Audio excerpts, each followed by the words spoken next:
Operation Absolute Resolve, the U.S. capture of Venezuelan President Nicolás Maduro, represents a profound shift in geopolitics, international law, and the global energy market.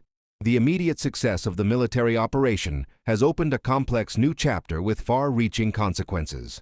The capture of a sitting head of state without Venezuela's consent or UN authorization crosses a sovereign threshold, challenging fundamental principles of international law. The operation directly targets a nation with the world's largest proven oil reserves, 303 billion barrels, instantly repricing global energy risk. The market now faces several potential scenarios.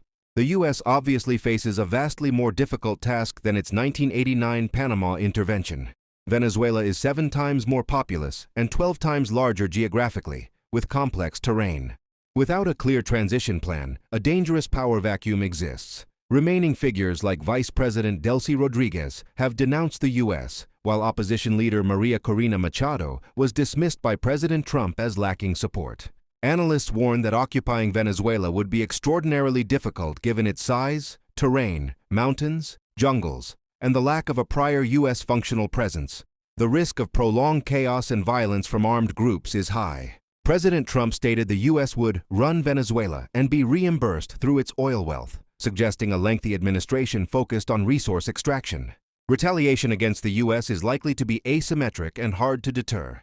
The reported deaths of approximately 80 Venezuelan and 32 Cuban security personnel during the raid provide a strong motive for revenge, contrasting with the U.S. narrative of a clean operation. This operation happened in the early hours of January 3, 2026.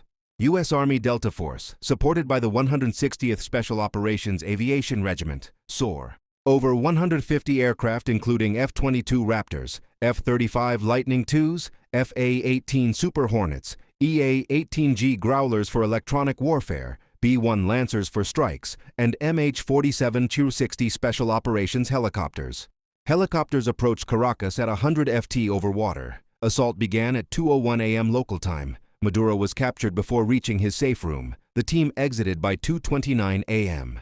Maduro was taken to the USS Iwo Jima and transported to New York for prosecution. Operation Absolute Resolve has achieved a tactical victory but created strategic uncertainty. It has destabilized international norms, provoked a coalition of adversaries, thrown the world's largest oil reserves into chaos, and committed the U.S. to a potentially open-ended nation-building challenge with no clear exit strategy. The long-term consequences will be defined by the stability of Venezuela's transition and the nature of the retaliation it provokes.